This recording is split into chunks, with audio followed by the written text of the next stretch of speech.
She's standing outside a hospital. No makeup. No tears, just her phone shaking in her hand. A message appears. One sentence. No name. No explanation. Her knees almost give out, but she doesn't scream. What if the person you saved is the reason you'll never be the same? She had 3 days to save her mother's life. And the help came from someone no one would ever believe. This isn't a love story. This isn't a crime story. This is a story about what money can erase, and what it never will. Before you judge her, ask yourself one question. If your mother was dying, what would you trade? Be honest. Would you choose silence and security, or truth and loss? If this question makes you uncomfortable, stay. This story is for you. Subscribe if you're tired of simple answers to complicated choices. Like this video if you believe survival shouldn't come with shame. Share this with someone who thinks money always fixes everything. Dawn came softly, like it didn't want to be blamed for what the night had done. The hospital doors slid shut behind Jennifer Walker with a tired sigh. The air outside was cool, pale, almost kind. Morning light crept across the pavement in thin silver lines, catching on the glass walls and making everything look clean, too clean for a place that traded in pain. Jennifer stopped a few steps from the entrance. She didn't sit. She didn't lean. She just stood.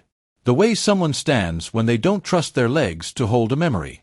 Her red dress from the night before hung strangely on her now, as if it belonged to another version of her, someone braver, or more desperate, or less aware of consequences. Her shoulders were stiff. Her hands hung useless at her sides. Anyone passing would think she was waiting for someone. She wasn't. Behind the glass, machines hummed. Somewhere inside, her mother was breathing because the world had allowed it. Because money had spoken when Jennifer's voice could not. The phone in her hand vibrated. Once. Not a call, a message.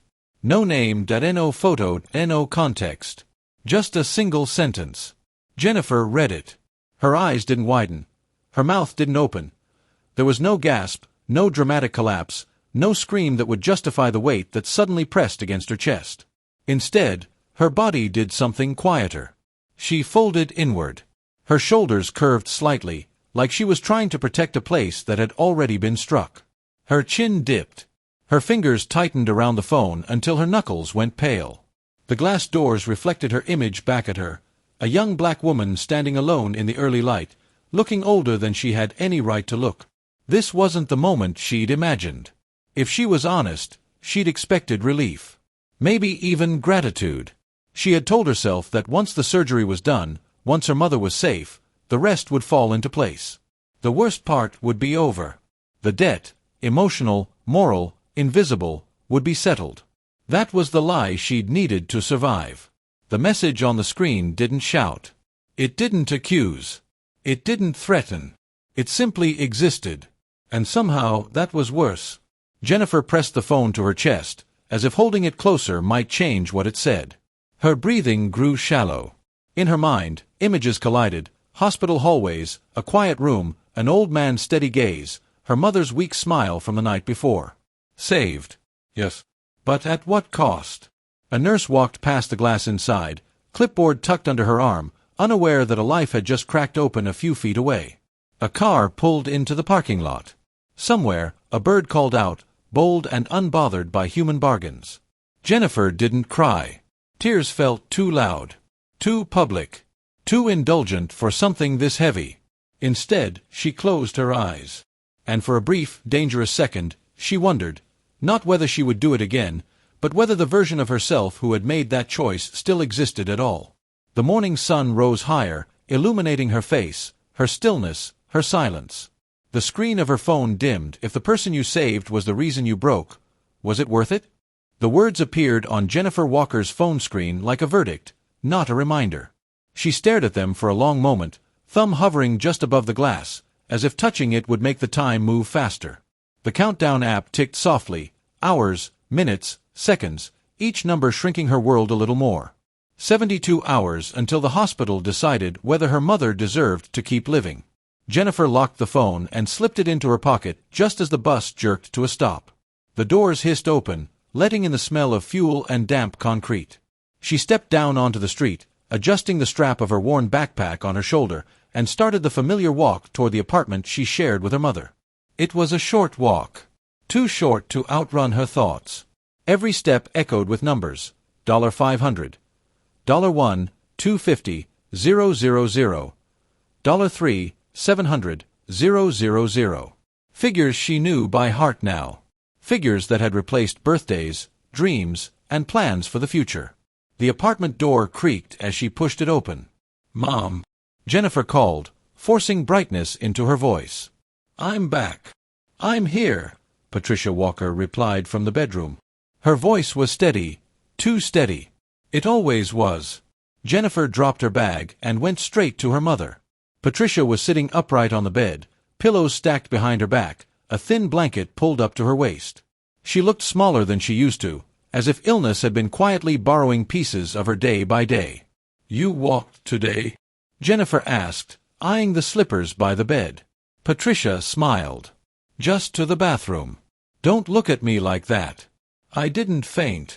Jennifer smiled back, relieved and terrified at the same time. "Good. That's good." She didn't mention the slight tremor in her mother's hands. She didn't mention the way Patricia's breathing hitched before settling again. They were both experts at pretending. Jennifer went into the tiny kitchen and poured water into the kettle. The sound of it filling felt louder than it should have, like it was announcing something neither of them wanted to hear. As the kettle heated, her phone buzzed in her pocket. She ignored it. When it buzzed again, she took it out and glanced at the screen. Hospital admin, missed call. Her chest tightened. She turned the phone face down on the counter, as if that would keep the call from becoming real. "Who is it?" Patricia asked from the other room. "Spam," Jennifer lied easily. Too easily. "You know these people." Patricia didn't argue. She never did. That was part of the problem. Jennifer brought tea to the bedroom and sat on the edge of the bed, careful not to jostle her mother. Patricia took the cup with both hands, inhaling the steam like it was something precious. "You didn't have to come back so early," Patricia said. "You should rest."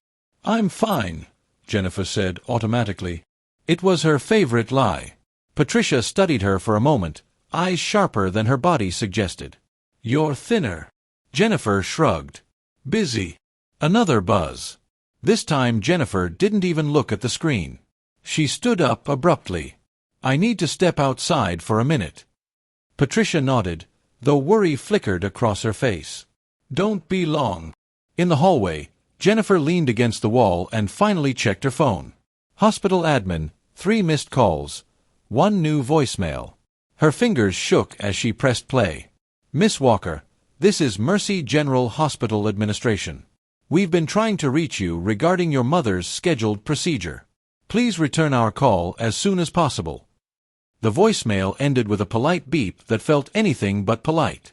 Jennifer slid down the wall until she was sitting on the floor, knees drawn to her chest.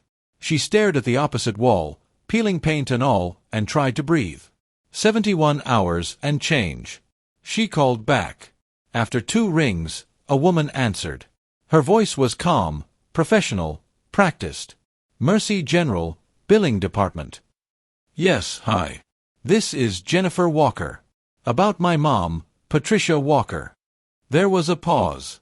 Keys clicked. "Yes, Miss Walker. Thank you for calling back." Jennifer closed her eyes.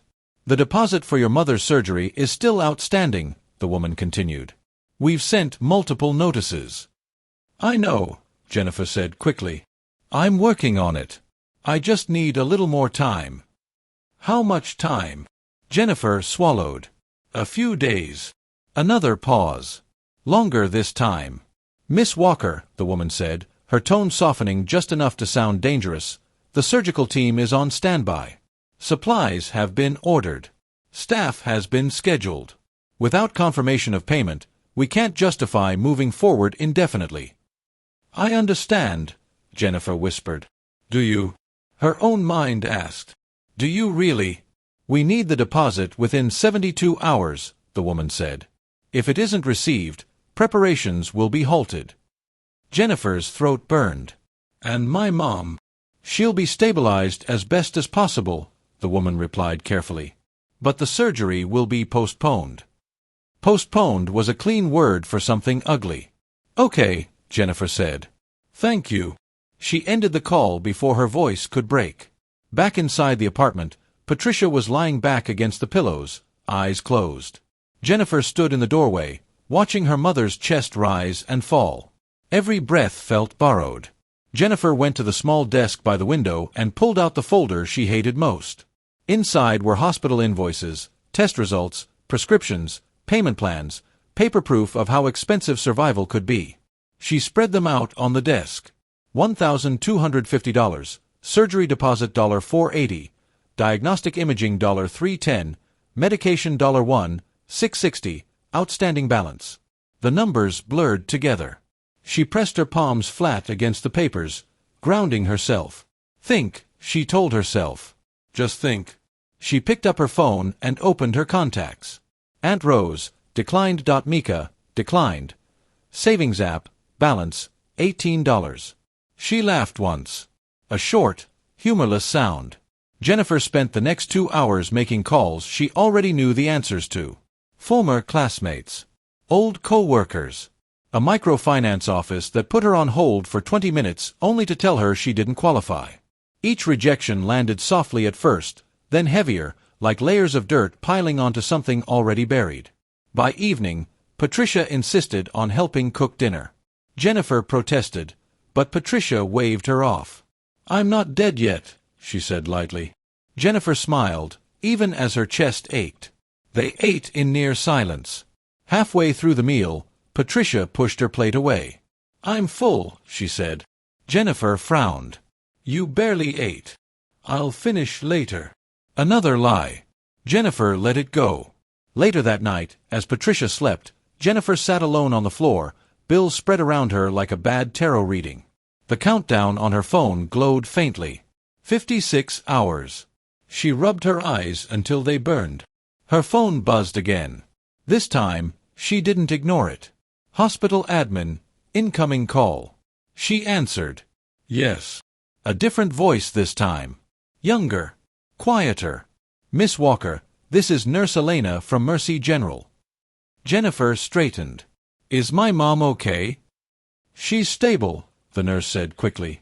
I just wanted to make sure you received the billing information. Yes, Jennifer said. I did. There was a pause, then the nurse spoke again, lowering her voice. If the deposit isn't made, she hesitated, choosing her words carefully, we stop preparing the surgery. Jennifer closed her eyes. Okay, she said softly. The call ended. Jennifer sat there long after the screen went dark, the countdown continuing its silent march. 55 hours. Somewhere inside the apartment, her mother slept, unaware that time was being measured not in days, but in money Jennifer didn't have. And Jennifer, alone in the quiet, realized with a cold certainty that wanting something badly enough had never been enough to save anyone. Jennifer first saw Luther Maxwell on a Tuesday afternoon when desperation had made her careless about where she rested. The hospital cafeteria was nearly empty, late lunch hour, the quiet stretch when the clatter died down and the air smelled faintly of coffee that had been sitting too long on a warmer. Jennifer stood by the vending machines, counting the coins in her palm for the third time, as if recounting them might magically produce more. It didn't. She slipped the coins back into her pocket and leaned against the wall, head tilted back, eyes closed. For just a second, she let the fatigue catch up to her. The kind that sat behind her eyes and pulled at her shoulders. The kind that didn't go away with sleep. That machine steals from everyone, a voice said calmly. Jennifer opened her eyes. An old man sat a few feet away at a small round table, a paper cup of coffee in front of him. He wore a simple gray suit, tailored, but not flashy, and polished black shoes that caught the fluorescent light. His hair was thin and silver, combed neatly back. His posture was straight, his hands folded loosely on the table, fingers relaxed. He hadn't raised his voice.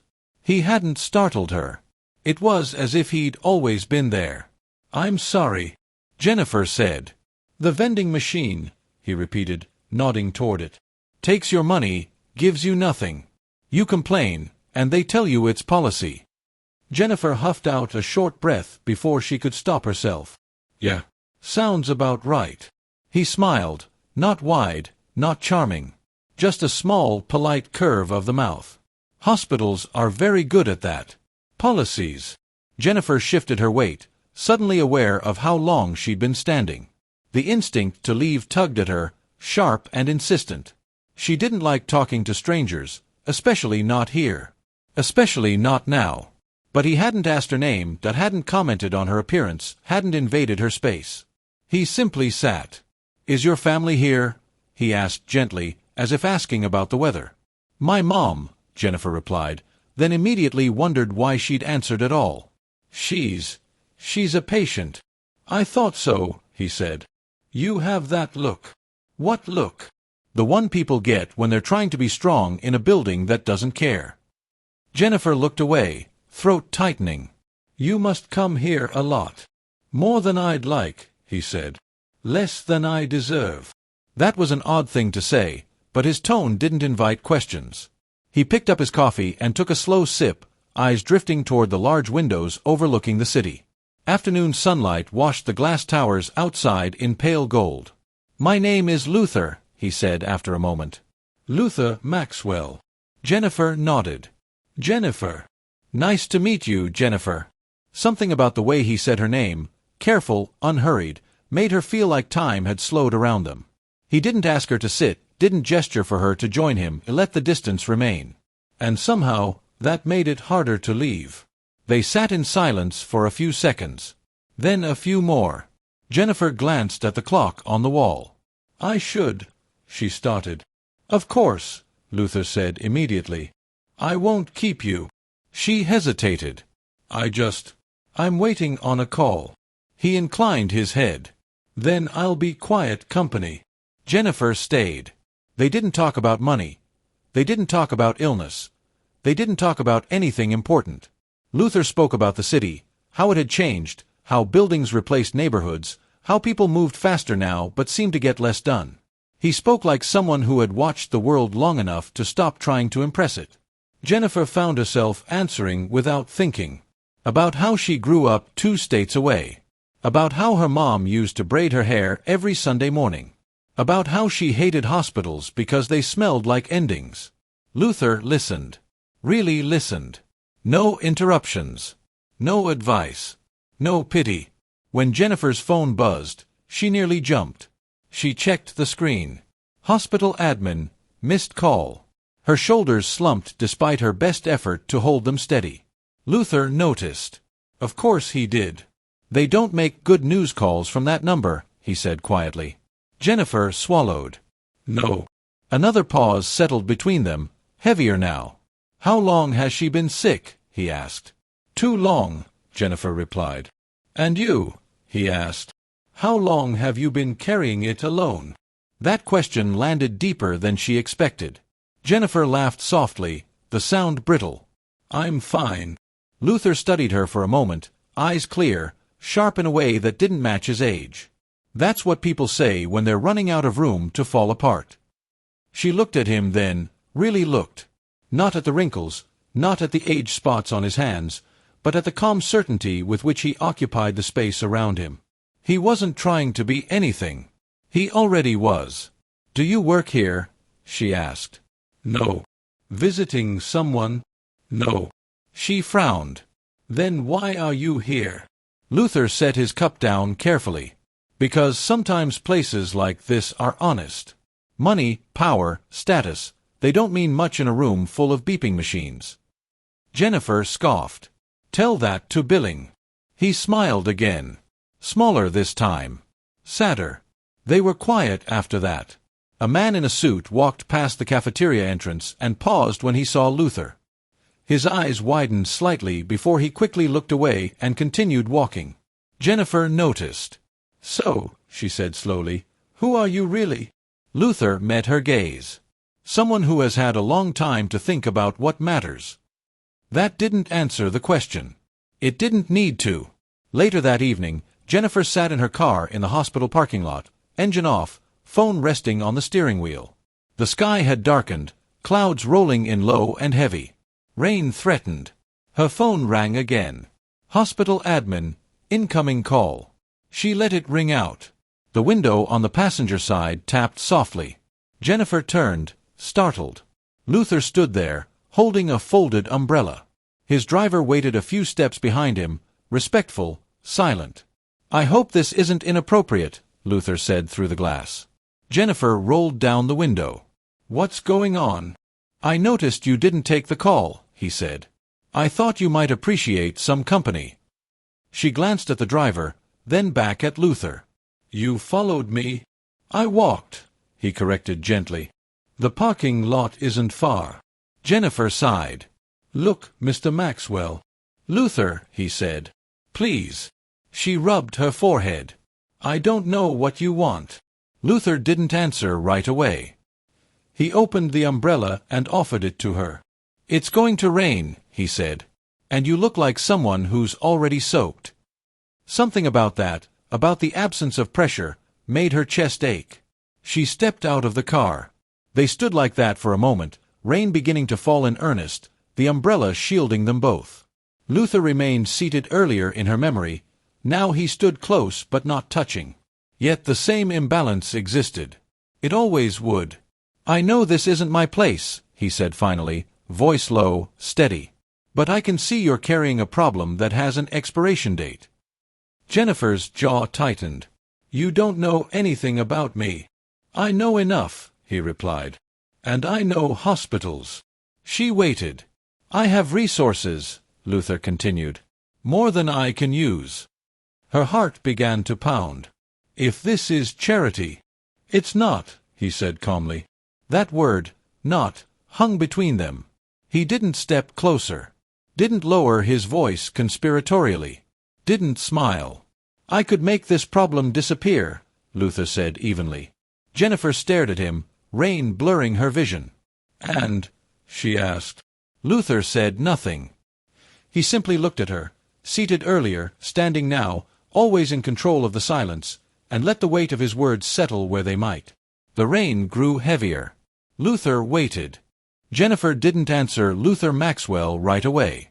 The rain soaked the asphalt, the parking lot lights flickering on as evening settled in. Cars passed, tires hissing, life continuing at a pace that felt almost offensive given how close her world was to stopping. "I can't," she said finally. Her voice didn't shake. She was surprised by that. Luther studied her for a moment, not searching, not pushing. Just observing, like a man used to hearing answers without reacting to them. "I understand," he said simply. That was it. No disappointment, no persuasion, no follow-up. He closed the umbrella, handed it to her, and stepped back. "If you change your mind," he said calmly, "you know where to find me." Jennifer felt something sharp twist in her chest. "I won't." Luther nodded, accepting her refusal the way powerful people do, without needing to contest it. His driver opened the door of the black sedan, and Luther got in without another word. The car pulled away. Jennifer stood there, rain dripping from her hair, umbrella forgotten in her hand, heart pounding as if she'd just escaped something dangerous. Or ruined everything. That night, she barely slept. The countdown glowed on her phone from the nightstand. 39 hours. She turned it face down. The next morning, Jennifer woke before dawn and went to work as if routine might save her. She smiled at customers, rang up groceries, folded clothes, whatever the shift demanded. Her body moved on autopilot while her mind stayed locked in a single loop. There has to be another way. During her break, she sat in her car and opened her banking app again. Balance, $74.22. She laughed softly, then pressed her forehead against the steering wheel until the laugh faded. Her phone buzzed. Email, Credit Union, application status. She opened it. "We regret to inform you." Jennifer closed the email before finishing the sentence. She tried again. Online lenders, emergency assistance programs, community grants with wait lists longer than her patience. Every application asked the same questions. Income, assets, collateral. Every answer pointed back to the same truth. She had none. That afternoon, Jennifer drove home and opened the small wooden box under her bed. Inside were the few things she'd always told herself she'd never sell. Her laptop, her gold necklace, her mother's, from before things went wrong, her old camera from community college. She lined them up on the bed, hands trembling. "This doesn't define you," she whispered to herself. "This doesn't define you." At the pawn shop, the clerk barely looked up. "Best I can do is 300, he said flatly. "For all of it?" Jennifer asked, disbelief creeping into her voice. He shrugged. "Market's bad." She wanted to scream. Instead, she nodded. $300 slid across the counter in a worn envelope. She sat in her car afterward, gripping the steering wheel, and let herself cry for exactly 30 seconds. Then she wiped her face and drove back to the hospital. Patricia was awake when she arrived, sitting up in bed, hands folded neatly in her lap like she was attending church. "You're back early," Patricia said. "I had the day off," Jennifer lied. Patricia smiled. "You look tired." "I'm fine." They shared a look that said neither of them believed the other. Jennifer helped her mother eat dinner, pretending not to notice how little she consumed. When Patricia finally rested, Jennifer slipped out into the hallway and dialed another number. "Mom, it's me," she said when her aunt answered. "I just need a little help." A pause. Then a sigh. "Baby, I wish I could," her aunt said. "But things are tight." Jennifer thanked her and hung up before her voice cracked. She tried an old co-worker next. Then a former classmate. Then someone she barely knew but was desperate enough to ask anyway. Each rejection landed harder than the last. By midnight, Jennifer sat on the edge of Patricia's bed, holding her mother's hand. Patricia's eyes fluttered open. "You've been pacing," she said softly. Jennifer froze. "Was I?" Patricia nodded. "You always do that when you're worried." Jennifer swallowed. "You should sleep." Patricia tightened her grip. "Talk to me." The words spilled out before Jennifer could stop them. "I met someone today," she said quietly. Patricia's brow furrowed. "At the hospital?" "Yes." "And he offered to help." Patricia didn't speak. She waited. Jennifer looked down at their intertwined hands. "I said no." Silence stretched between them. Finally, Patricia exhaled, relief softening her features. "Good." Jennifer's eyes burned. "Good." Patricia nodded. "I don't care what he offered. I don't care how bad things get." Her voice weakened, but her grip stayed firm. "Promise me something." Jennifer shook her head. "Mom." "Promise me," Patricia whispered. "Promise me you won't trade your future for my body staying alive." The words hit Jennifer like a physical blow. "Don't say that," she said, tears spilling over now. "You're not a burden." "I know," Patricia said gently. "That's why I'm asking." Jennifer pressed her forehead against her mother's hand. "I don't know how else to fix this." Patricia lifted Jennifer's chin with shaking fingers. "Then we face it together. But you don't destroy yourself for me." Jennifer nodded, sobbing quietly. "I promise." Patricia smiled, satisfied, and closed her eyes. Jennifer stayed there long after her mother fell asleep, heart pounding with fear and guilt in equal measure. The next day passed in a blur. Jennifer sold more belongings. She skipped meals. She refreshed her email obsessively. Nothing changed. By evening, the countdown read 11 hours. Jennifer sat alone in the hospital chapel, head bowed, not praying, just breathing. Her phone rang. Hospital admin, incoming call. She answered. "Miss Walker," a familiar voice said. "This is Mercy General." Jennifer's stomach dropped. "Yes." "There's been a development," the administrator continued. "Due to your mother's condition, the surgical team has decided to move the procedure up." Jennifer's heart leapt. That's good, right?" "It is medically advisable," the woman said carefully. "However," Jennifer closed her eyes. "The deposit is required immediately," the administrator finished. "If it isn't received within the next few hours, we won't be able to proceed." A nurse's voice joined the call, softer, almost apologetic. "I'm sorry," she said. "I wanted you to hear it from us." Jennifer's hand shook as she held the phone. "How much time?" she asked. "Tonight," the nurse replied. Jennifer looked at the countdown. 9 hours. "I understand," she whispered. The call ended. Jennifer sat there, the chapel quiet around her, promise echoing in her mind. Promise me you won't trade your future. Outside, the city buzzed, indifferent. And somewhere not far away, a man named Luther Maxwell was still waiting. Jennifer didn't go home. She walked instead, past the hospital, past the bus stop, past places where people were laughing too loudly for a weekday night. The city glowed the way it always did, indifferent and bright, as if nothing inside it was ever truly at risk. Her phone felt heavier with every step. 7 hours. She stopped at a crosswalk, staring at the red hand blinking "Don't walk," and realized she had been circling the same block for nearly 20 minutes. Moving without arriving. Thinking without deciding.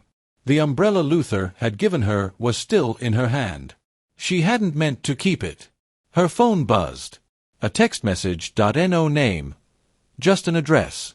A hotel she recognized. Not flashy, not notorious. Expensive in a way that didn't need to announce itself. She stood there for a long moment, traffic rushing past, rain beginning again in a thin mist. Her mother's voice echoed in her head. Promise me. Jennifer closed her eyes. Then she turned. The hotel lobby smelled like polished wood and quiet confidence. Everything about it whispered instead of shouted. The kind of place where people didn't rush because they assumed time would wait for them. Jennifer stepped inside, her shoes leaving faint damp marks on the marble floor. She wiped her hands on her jeans and approached the front desk. I'm here to see, she hesitated. The concierge didn't look surprised. Ms. Walker. Jennifer blinked. Yes. He's expecting you, the man said smoothly. Top floor. He slid a key card across the counter. No questions, no explanations. Jennifer stared at the card. Is he? She started, then stopped. The concierge smiled politely. The elevator is to your left. She picked up the key. The elevator ride felt too quiet. No music. No chatter. Just the soft hum as it rose, floor numbers lighting up one by one. Jennifer watched them climb, her heartbeat sinking with each gentle ding. When the doors opened, Luther Maxwell was already there. He sat in a chair near the window, hands folded over the head of a cane, gazing out at the city. The lights below looked like stars trapped on the ground. He didn't turn when she stepped off the elevator. You came, he said calmly. Jennifer stopped a few feet away. Yes. He gestured toward the chair opposite him. Please. She didn't sit. Luther noticed but didn't comment. I was afraid you might feel pressured, he said.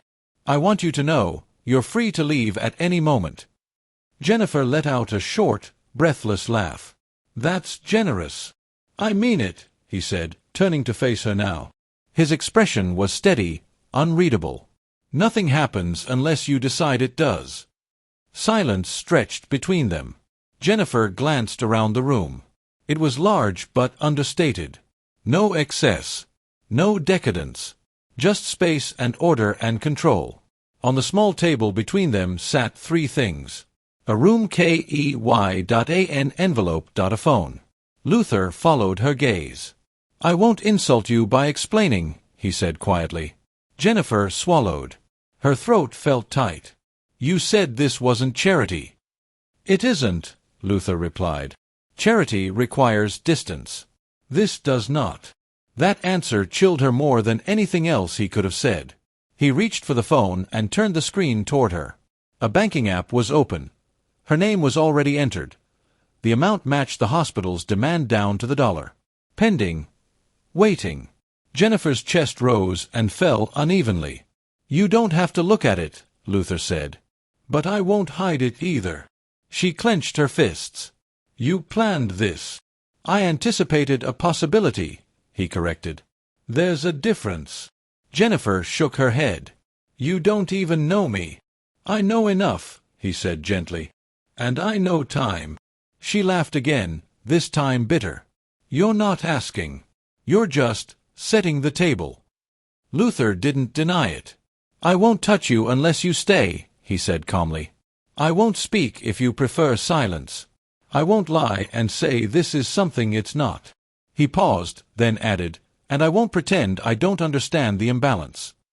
That word, imbalance, hung in the air. Jennifer looked at him fully now. Really looked. He wasn't leering, wasn't eager, wasn't cruel. He was something more unsettling. Certain. Her phone buzzed in her pocket. She didn't need to check it to know who it was. Hospital admin. She stepped closer to the table, eyes fixed on the phone with the pending transfer. "If I walk out," she said slowly, "nothing changes." Luther nodded. "Correct. If I stay." He didn't finish the sentence. Jennifer felt her promise fracture inside her, not shatter, just crack enough to let reality seep through. Her mother's face flashed in her mind. Pale. Smiling too hard. Breathing like every inhale was a negotiation. Jennifer reached for the envelope and opened it. Inside was a printed confirmation, account details, routing numbers, the hospital's name already listed as a recipient. Prepared. Precise. "You've done this before," Jennifer said quietly. Luther's eyes darkened, just slightly. Yes. That answer should have sent her running. Instead, it rooted her to the spot. She looked down at her hands. They were shaking. "This doesn't make you a savior," she said. "I know," Luther replied.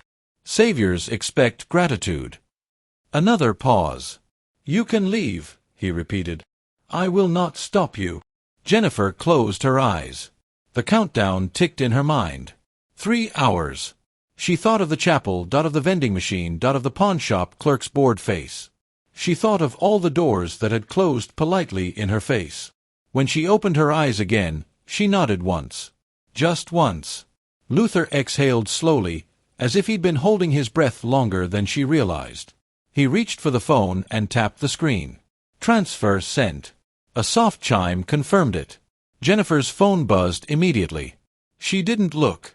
Luther stood, moving past her toward the bedroom door. "I'll give you time," he said. "Lock the door if you wish." He didn't touch her. Didn't look back. Jennifer stood alone in the quiet room, the city glittering through the window, the weight of what she'd done settling over her like a second skin. She walked to the door. Her hand hovered over the handle. Then she turned the lock. The sound was small. Final. The door closed. The room felt larger once the door was closed. Not spacious, just heavy.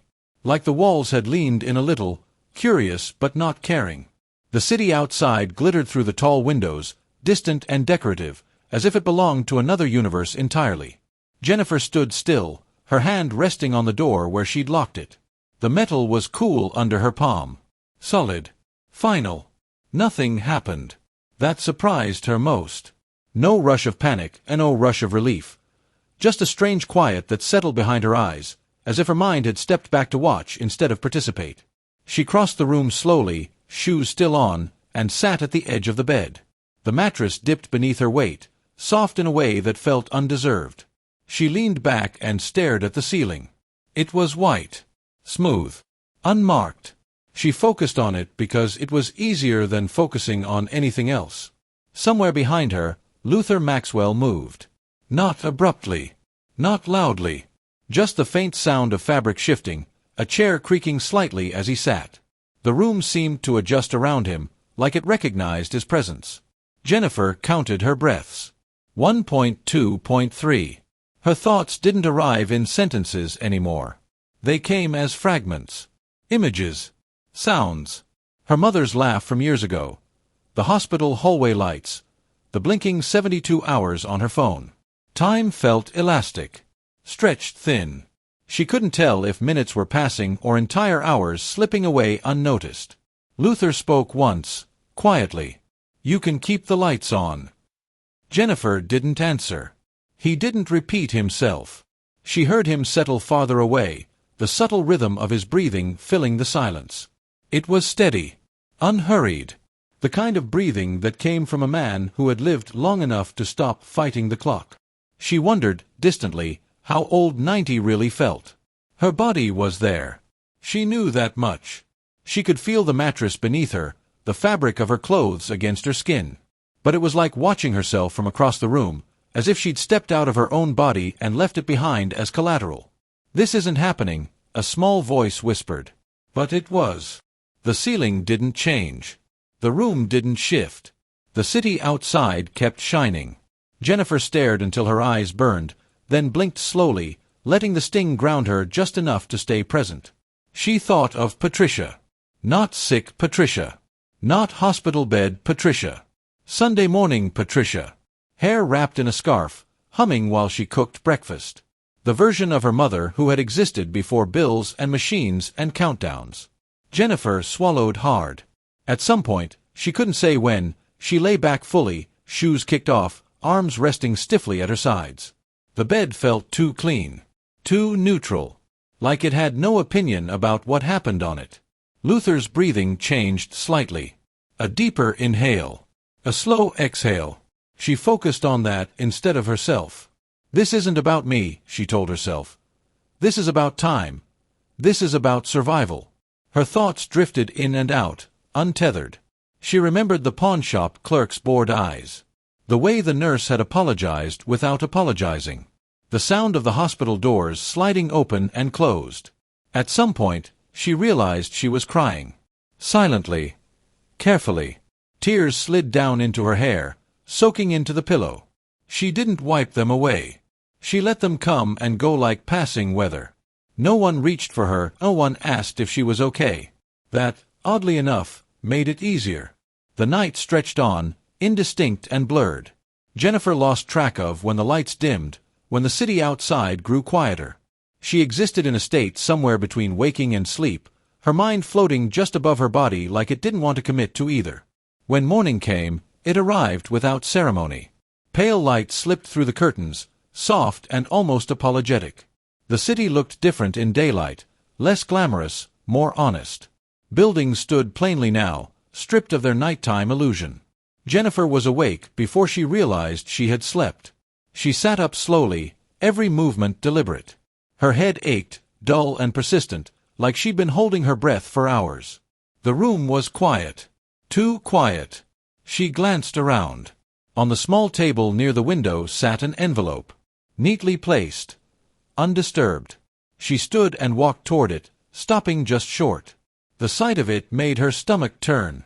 She didn't touch it. Instead, she went into the bathroom. The mirror reflected a young woman she barely recognized. Her eyes looked older. Not tired, experienced. Like something had passed through her and left a mark it hadn't bothered to hide. Jennifer turned on the faucet. Cold water rushed out, splashing against the porcelain sink. She stared at her hands under the stream, watching the water bead and run, over and over. She washed them. Once. Twice. Again. She scrubbed until her knuckles reddened, until the skin felt tight and sensitive. The water grew warm, then hot. She adjusted it absently, barely noticing. When she finally turned the faucet off, her hands were shaking. She leaned against the counter, breathing slowly, eyes closed. It's done, she told herself. It worked. That thought didn't bring relief. She stepped back into the main room. Luther Maxwell was gone. No note, no explanation. Just the envelope on the table and the faint scent of coffee lingering in the air. Jennifer sat on the edge of the bed again, staring at the envelope like it might bite her if she got too close. The room felt emptier now. Less oppressive. But also less anchored, like something essential had quietly slipped away. Her phone lay face down on the nightstand. She hadn't checked it since the night before. She picked it up, heart thudding, and turned it over. Notifications filled the screen. Bank alert deposit confirmed. Her breath caught. She opened the app. The numbers were real. Exact. Final. The hospital's account listed as paid. No pending status. No waiting period. Complete. Jennifer stared at the screen for a long moment, her thumb hovering uselessly over the glass. It worked. Her mother's surgery would happen. Patricia would live. The room felt suddenly too small to hold all the emotions crashing into her at once. Relief surged first, sharp and overwhelming, followed immediately by something darker. Heavier. A grief she hadn't prepared for. She set the phone down gently, like it might break if she wasn't careful. Outside, the city woke up fully. Cars honked. People hurried past, chasing deadlines and meetings and lives that hadn't required this kind of bargain. Jennifer sat there, wrapped in silence, the weight of the night pressing down on her chest. She didn't cry this time. She just breathed. And for the first time since the countdown had begun, she realized something that made her chest ache in an entirely new way. Saving her mother hadn't ended anything. It had only moved the cost somewhere else. Her phone buzzed again in her hand, vibrating softly against her palm. She looked down. The transfer was complete. The money clears faster than Jennifer expects. Not hours, not days, minutes. She's standing in the hospital hallway when the notification hits, fluorescent lights buzzing overhead, the smell of antiseptic clinging to her clothes. She almost ignores the vibration, assuming it's another reminder, another automated message asking for payment she no longer has to explain. But the nurse stops mid-sentence. "Miss Carter," she says, checking her tablet. "Your balance just zeroed out."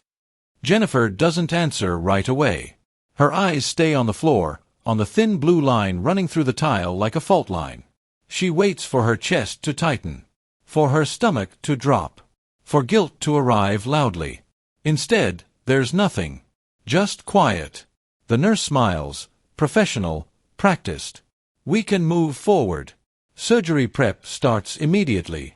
And just like that, the world changes speed. The system moves fast when it wants to. Paperwork appears from nowhere. Consent forms, wristbands, clear plastic bags for personal items. Jennifer signs where she's told, her signature slightly crooked, like someone else's hand is guiding it. Patricia is rolled past her on a gurney, hospital blanket tucked too tightly around her shoulders. Their eyes meet. Patricia tries to smile. It barely holds.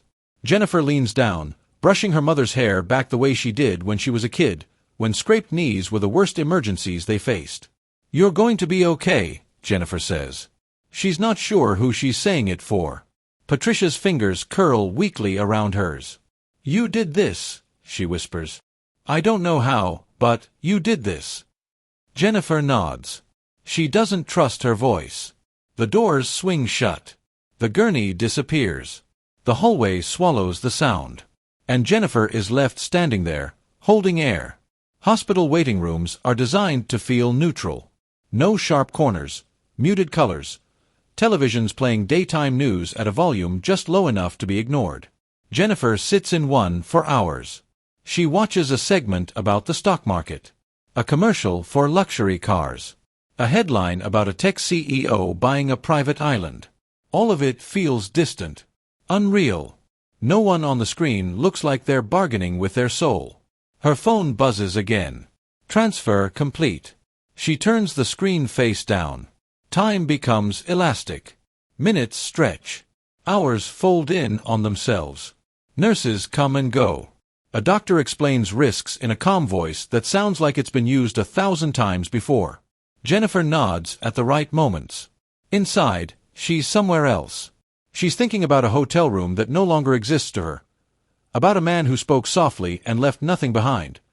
About how quickly money can turn locked doors into automatic ones. Finally, a surgeon approaches, cap in hand. "She made it through," he says. "It was close, but she's stable." Jennifer exhales for the first time in what feels like days. Her knees almost give out. "She's going to need time," he adds. "Recovery won't be easy." Jennifer nods. "Thank you." The surgeon hesitates, then adds, "You did the right thing bringing her in when you did." Jennifer forces a smile. If only he knew. Survival isn't the same as safety. Patricia wakes later that night. Her voice is weak. Her eyes are glassy with medication. But she's alive. Alive. Jennifer sits beside the bed, counting the rise and fall of her mother's chest like a metronome. Each breath feels borrowed. Precious. "You stayed," Patricia murmurs. "Of course," Jennifer says. Patricia squeezes her hand, barely. "I kept my promise," she whispers. "I fought." Jennifer swallows hard. "So did I." But she doesn't say it out loud. She just sits there, present, performing relief the way people expect it to look. A few days pass. The crisis energy fades. Nurses smile more. Doctors talk about discharge timelines. Bills stop coming. And that's when the silence gets loud. Jennifer finds herself awake at night, staring at her phone. At the one contact she never saved under a name. Just a number. Luther Maxwell. She tells herself she doesn't need to call.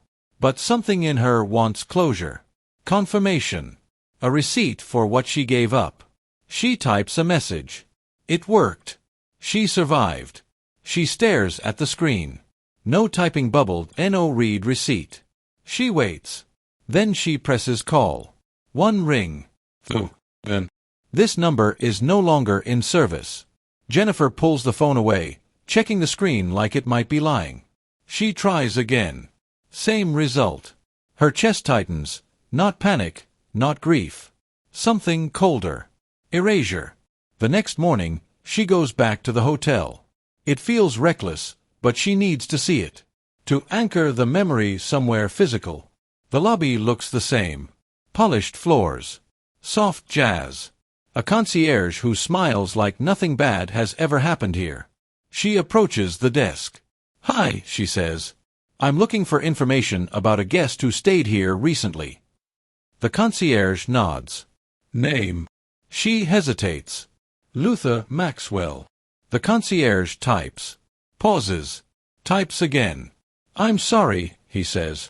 "There's no current guest by that name." "He checked out 2 days ago," Jennifer says. "Penthouse level."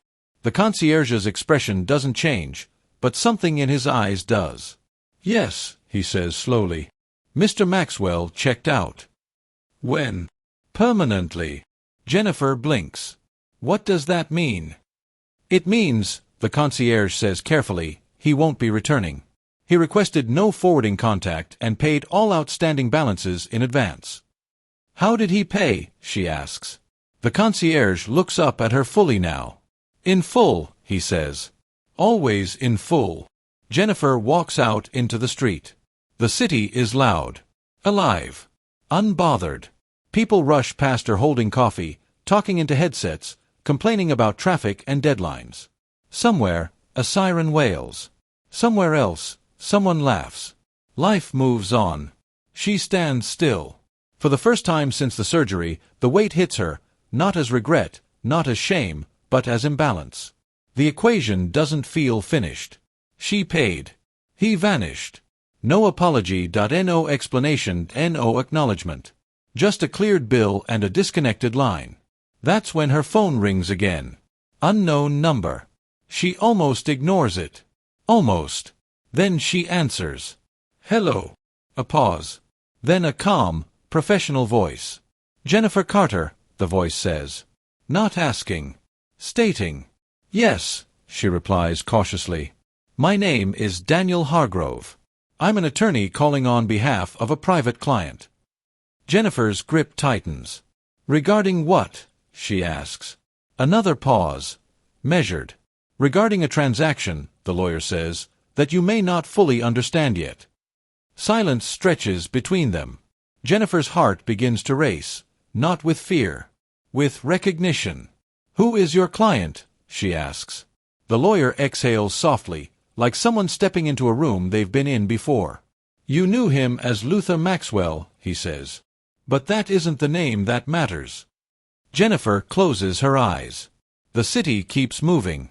And somewhere behind the lawyer's calm voice, a larger system begins to wake up. The lawyer continues. "He asked me to inform you," he says, "that what you accepted wasn't a favor."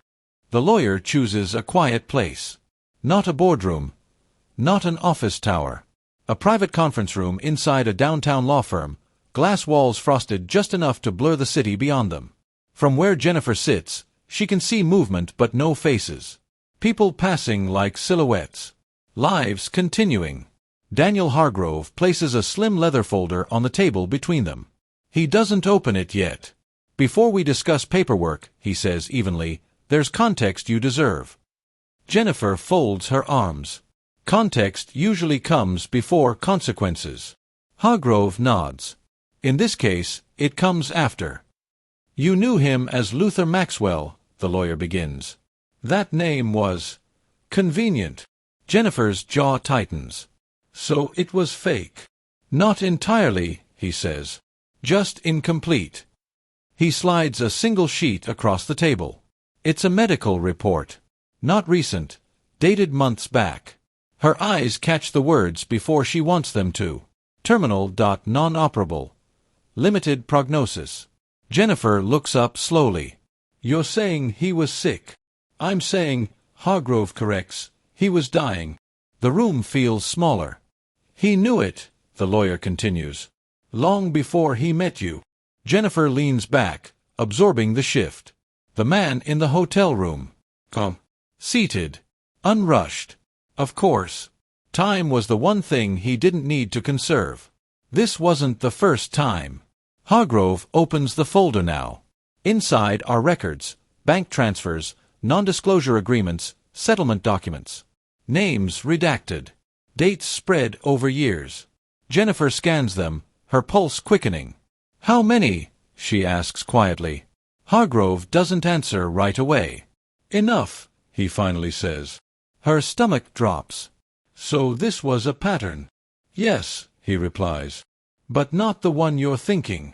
Jennifer looks up sharply. Then explain it. Not desire. Control. Conscience. He didn't do this for pleasure, Hargrove says. And he didn't do it for power. Jennifer almost laughs. That's hard to believe. It should be, he agrees. But belief isn't required. Only understanding.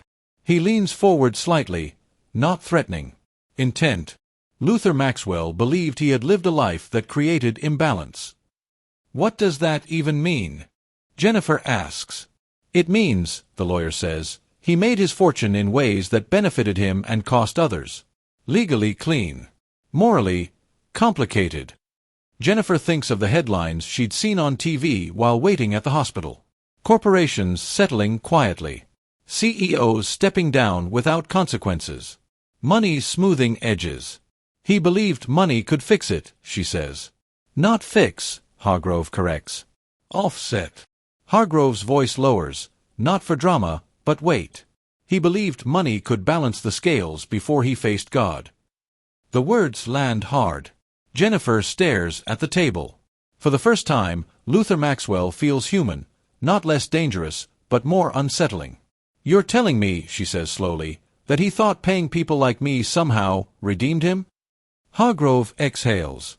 He believed suffering accepted voluntarily carried moral weight.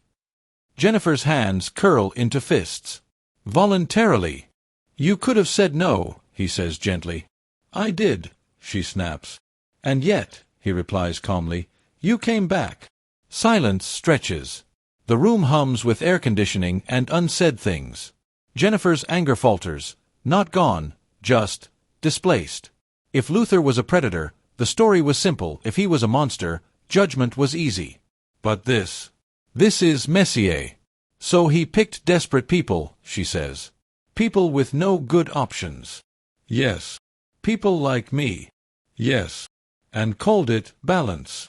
Hargrove nods once. In his mind, yes. Jennifer looks away, toward the frosted glass, where blurred figures move back and forth. Victims. Benefactors.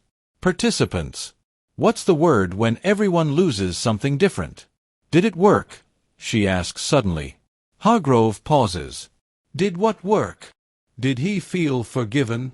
The lawyer considers this longer. I don't know, he admits. But he kept doing it. Jennifer swallows. That might be the most damning answer of all. Hargrove straightens the papers.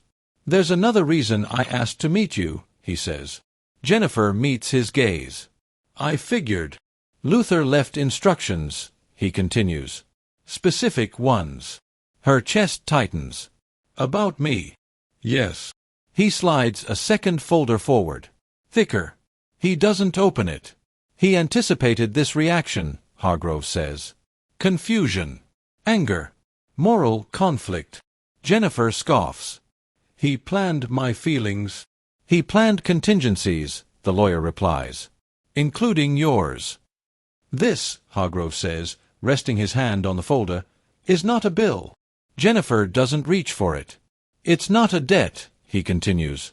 Then what is it? She asks. A choice, he says. Her eyes narrow. I already made one. Yes, he agrees.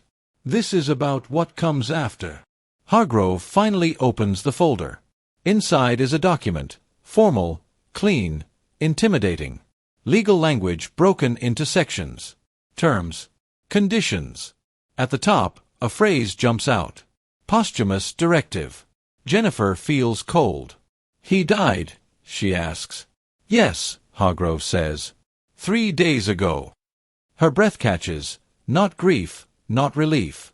Finality. He never wanted contact after, the lawyer continues. This meeting was scheduled before his death. Jennifer stares at the page. So why am I here? Hargrove taps the document lightly. Because you were not just a recipient, he says. You were a variable. Jennifer's thoughts spiral. If Luther was dying, if this wasn't desire, if the money was meant to weigh something unseen, then what does that make her? A victim? A participant? A counterweight? She feels the audience shift with her, no longer watching to judge, but to wrestle. There's a fund, Hargrove says. One Luther established years ago. Quietly. For what?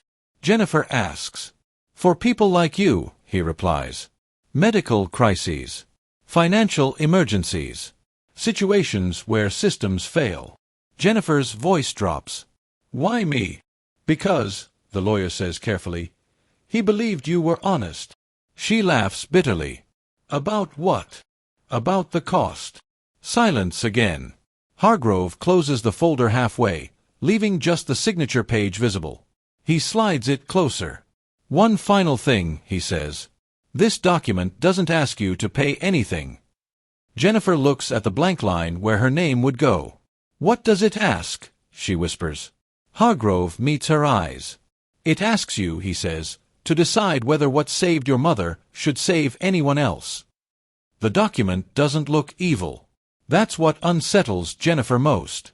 No threats, no dramatic language, no raised voices or slammed tables. Just clean white paper. Serif font. Paragraphs numbered neatly. This is how powerful decisions hide, inside formatting. Daniel Hargrove slides the folder closer, then pulls his hand back as if touching it too long might contaminate him. This agreement, he says, would conclude your involvement permanently. Jennifer doesn't look down yet. Conclude how? Financially, he answers. Legally. Publicly. She finally scans the page. A lump sum large enough to stop her breath. Not millions, but enough to erase fear. Enough to pay every remaining medical bill. Secure long-term care for Patricia. Move out of survival mode permanently. Enough to never have to explain anything again. Her throat tightens. And in exchange, Hargrove doesn't soften his tone. Total silence. This is a standard non-disclosure agreement, the lawyer continues. It prevents public discussion, interviews, memoirs, testimony, or informal disclosure. Jennifer looks up sharply. Testimony for what? There is no case, Hargrove replies. This ensures there never is. She flips the page. More clauses. If you speak, he says calmly, the funds are reclaimed. All of them. Retroactively. Her pulse spikes. Even the hospital payments? Yes. And my mother? Hargrove doesn't answer immediately.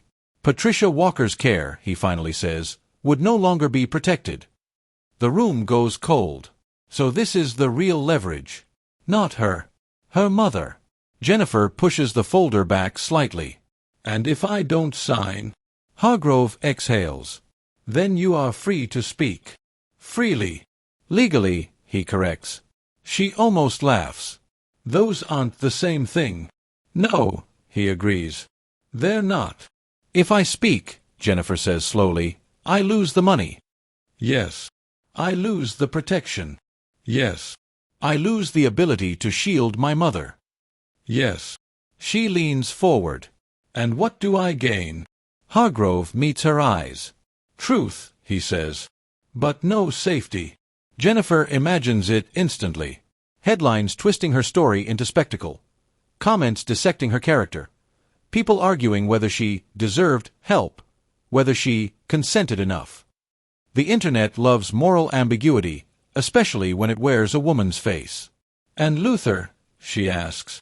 Dead, Hargrove replies. Beyond consequence. So speaking doesn't punish him. No. It punishes me. Yes. Silence presses in. The clock on the wall ticks loudly now, as if it just remembered its job. This isn't about justice, Jennifer says. No, Hargrove admits. It's about closure. For who? For the estate. The board. The beneficiaries. The system, she says flatly. Yes. She nods, absorbing it. The same system that made her mother choose between pain and debt. The same system that let men like Luther Maxwell clean their consciences with checks. And the fund, she asks.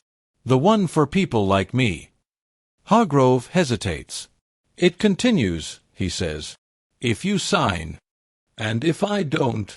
The hesitation deepens. It will likely be dissolved. Jennifer closes her eyes. So silence doesn't just protect her, it protects strangers. People she'll never meet. People who might be standing where she once stood. Jennifer asks for time. Hargrove agrees. The hospital room smells faintly of disinfectant and warm plastic. Machines hum softly. Patricia Walker lies propped up, thinner than before, skin pale but alive. That alone still feels unreal. Hey, Mama, Jennifer says gently. Patricia smiles weakly. You look tired. Jennifer pulls a chair close and sits. She holds her mother's hand, careful of the foreline. They told me you argued with the insurance coordinator, Patricia murmurs. Jennifer huffs a short laugh. I argued with half the building. That's my girl. The smile fades. Patricia studies her daughter's face longer this time. Jennifer, she says quietly, what did you do? Jennifer freezes. What do you mean? You don't get miracles without cost, Patricia replies. And you came back different. Silence again. This one heavier. Jennifer doesn't explain the night. She doesn't name the hotel or the man or the transaction. She just says, I made a choice I never thought I would. Patricia's fingers tighten around hers. To save me. Yes. Tears well in Patricia's eyes. Not dramatic, just slow. Oh, baby, she whispers. I never wanted that. I know. If I'm alive because of your pain, Patricia swallows hard, teach me how to live with that. Jennifer breaks. Not loudly. Not completely. Just enough. Patricia shifts, wincing slightly. When they told me the surgery was happening, I knew. Knew what? That someone paid a price, she says. And it wasn't the hospital. Jennifer looks away. I spent my life telling you to be strong, Patricia continues. I didn't realize how expensive strength can be. Her mother squeezes her hand again. Whatever they're offering you now, Patricia says gently, don't choose it for me. Jennifer turns back sharply. You don't even know. I know enough, Patricia interrupts. I lived long enough to learn when silence is being sold as mercy. Jennifer's chest tightens. If you stay quiet, Patricia says, they'll say you were helped. If you speak, she continues, they'll say you were reckless. She meets her daughter's eyes. But only one of those is yours. Jennifer steps back into the law firm later that day. Same room. Same folder. Same city moving behind frosted glass. Hargrove watches her closely. Not predator, not ally. Just function. Have you decided? He asks. Jennifer looks at the document one last time. The payout. The protection. The promise of peace that costs memory. She thinks of the hospital countdown clock, of the man who wanted absolution, of the fund that could help others, of the silence that would never stop echoing. Her hand rests on the table. Jennifer stands up. The chair scrapes softly against the floor. Hargrove looks up. She doesn't reach for the pen. She doesn't speak yet. She just stands there, finally taller than the moment trying to own her. Jennifer doesn't announce her decision. There's no dramatic exit, no press conference, no viral confession video filmed in a parked car. That's what everyone expects. Instead, she goes quiet. And then she gets strategic. The first thing Jennifer does is nothing. For 3 days, she doesn't sign the agreement. She doesn't return the lawyer's calls. She doesn't tell anyone outside her mother what she's thinking. Silence unsettles powerful people more than outrage ever could. Daniel Hargrove emails twice. Polite. Neutral. Professional. On the 4th day, the tone shifts, still calm, but tighter. Please advise on your intentions. Jennifer reads it once. Then she opens a different folder on her laptop. Not the NDA. Her evidence. Jennifer doesn't go to social media. She goes to places with locked doors and long memories. A non-profit healthcare watchdog that tracks predatory philanthropy. A journalist known for killing stories rather than sensationalizing them, an ethics professor who consults for Senate committees, off the record. She sends no accusations. Only timelines, documents, bank transfer records, medical invoices, legal correspondence. No emotional language. Just facts that refuse to stay small. Evelyn Ross meets Jennifer in a diner near Union Station.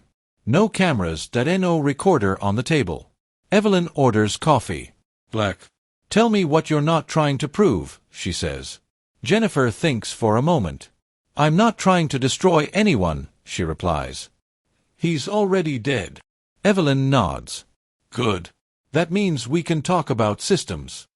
Jennifer slides a slim envelope across the table. Inside, copies. Never originals. Evelyn scans them, her expression tightening, not with shock, but recognition. I've seen this shape before, she says quietly. What shape? Money trying to feel moral. Jennifer doesn't describe the night. She describes the countdown clock in the hospital. The billing codes. The language of urgency disguised as care. She explains how the offer wasn't spoken, but fully understood. Evelyn listens without interrupting. When Jennifer finishes, the journalist asks just one question. What do you want done with this? Jennifer doesn't hesitate. I want it documented, she says. Not dramatized. Evelyn exhales slowly. That limits the audience, she warns. Jennifer meets her gaze. It also limits the damage. Within a week, Daniel Hargrove calls again. This time, he doesn't ask for her decision. He asks for a meeting. Jennifer agrees, but not alone. She brings a legal aid attorney who works pro bono for women navigating coercive financial agreements. The meeting is brief. Hargrove places a new document on the table. This is an amendment, he says. It removes the non-disclosure clause. Jennifer raises an eyebrow. Without my signature? Yes, he replies. Effective immediately. And the fund? She asks. Hargrove hesitates. It will be restructured. Independently audited. Jennifer nods. In writing. Hargrove slides over a second page. Already prepared. That tells her everything she needs to know. No headlines break. No trending hashtags. But things move. Quietly. A foundation announces a leadership review. A board chair resigns, for health reasons. An internal memo leaks about revised ethics policies. None of it mentions Jennifer Walker. That's the point. When truth reaches the right ears, it doesn't need applause. Jennifer returns to the hospital. Patricia is sitting up now, color slowly returning to her face. You look lighter, Patricia says. Jennifer sits on the edge of the bed. I told. Patricia's hand stills. Everyone. No, Jennifer replies. Just enough. Her mother studies her, then nods. That's how real change happens, Patricia says softly. It whispers first. Jennifer leans her head against the bed rail. I didn't protect the fund, she admits. Not the way they wanted. Patricia squeezes her hand. Good. You're not angry? Jennifer asks. I'm proud, her mother says. You didn't let silence turn you into furniture. Weeks later, an envelope arrives. No return address. Inside is a letter, unsigned. It acknowledges receipt of materials. It confirms revised safeguards. It assures her there will be no further contact. At the bottom, a single sentence. Your cooperation has been noted. Jennifer reads it twice. Then she shreds it. There is no courtroom scene. No viral moment of confrontation. No villain dragged into daylight. Instead, there is something rarer. A woman who refused to let her pain become entertainment. A system forced to correct itself without being congratulated. A truth that lands like a quiet weight and stays there. Jennifer walks out of the hospital one afternoon as the sun dips low. Patricia is behind her, leaning on a cane, moving slowly but steadily. They don't speak. They don't need to. The camera lingers, not on their faces, but on their pace. Unrushed. Unapologetic. Still, some truths don't need to be screamed. They just need to be placed where power can't ignore them. The hospital room is dark except for the soft glow of a monitor. Not flashing. Not urgent. Just steady. Patricia Walker sleeps. Not the shallow, guarded rest she used to manage through pain, but real sleep. The kind that loosens the lines in her face. The kind that trusts the next breath will come. Jennifer sits nearby, her coat folded over the back of the chair, her phone face down in her lap. For the first time in months, there is nothing she needs to check. No countdown, no missed calls, no numbers threatening to undo everything. Just this moment. She watches her mother's chest rise and fall, slow and even. Each breath still feels like borrowed time, but no longer stolen. Jennifer doesn't cry. She's cried enough. Instead, she memorizes the quiet. The world didn't change overnight. There was no apology tour, no headline correcting the past, no system rewriting itself out loud. But small things shifted. Patricia's insurance paperwork stopped disappearing. Billing statements became manageable. The word collection stopped appearing in red. Jennifer picked up work again, not out of panic, but choice. She doesn't hustle the way she used to. She doesn't say yes to everything. She learned, painfully, what desperation costs. Some nights, she wakes up before dawn, heart racing for no clear reason. Other mornings, she wakes calm and surprised by it. Healing, she's learning, isn't dramatic. It's uneven. Jennifer never tells the full story. Not because she's hiding. Because not every truth needs a crowd. She tells a therapist. She tells herself. Sometimes, late at night, she tells the silence. There are moments, small, ordinary ones, when memory ambushes her. A hotel lobby on TV. The sound of a transfer notification, man sitting when she had to stand. Those memories don't scream anymore. They sit. And she sits with them. That's the price no agreement can erase. Weeks later, Patricia insists on walking outside. Just the bench, she says, gripping her cane. I'm not trying to audition for anything. They sit together in the small hospital garden, winter sun cutting through bare branches. You didn't ruin your life, Patricia says suddenly. Jennifer glances at her. That's random. It's not, her mother replies. You've been carrying that sentence around like a verdict. Jennifer looks down at her hands. I made choices I wouldn't make again, she says quietly. That's not ruin, Patricia says. That's experience. She reaches for Jennifer's hand. You didn't disappear into silence, Patricia continues. You didn't turn yourself into a secret. That matters. Jennifer exhales. She didn't realize how much she needed to hear that. Dawn breaks again. The same pale light. The same hospital entrance. The same cold air pressing against skin. Jennifer stands outside, alone. This time, no phone buzzes. No message arrives to split her open. She looks the same to anyone passing by, a young woman waiting for a ride, hands in her pockets, eyes on the horizon. But something has shifted. Her shoulders are back. Her weight evenly balanced. She takes up space without apologizing. In Act 0, she folded inward. Now, she doesn't. Jennifer doesn't believe everything happens for a reason. That idea feels too convenient. Too clean. But she does believe that what happens leaves residue, and that you get to decide what you do with it. She volunteers once a month now. Not loudly. Not as a brand. Just showing up. She helps people fill out forms. Explains billing codes. Translates system language into human language. She doesn't tell them why. She just knows where confusion turns into fear. And how fast fear becomes leverage. Somewhere, boardrooms still exist, NDAs still get signed. Money still pretends to be morality. Jennifer doesn't kid herself. But she also knows something else now. Silence isn't empty. It can be chosen, a T can be shaped, a T can be used to protect rather than erase. She didn't scream. And because of that, her truth didn't burn out. It's settled.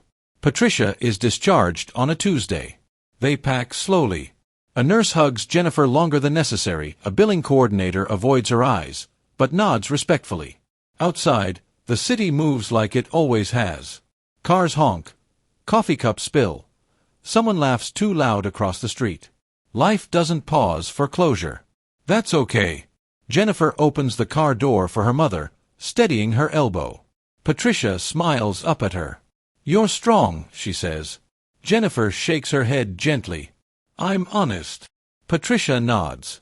"That's stronger." Night falls. Later, Patricia sleeps peacefully at home, blanket tucked to her chin, television murmuring softly in the background. Jennifer steps outside onto the porch. Same woman. Same city. Different posture. She looks up at the sky, not searching for meaning, just acknowledging it. She breathes in. Breathes out. Calm. Unhurried. Certain. Some debts are paid in cash. Others are paid every time you remember.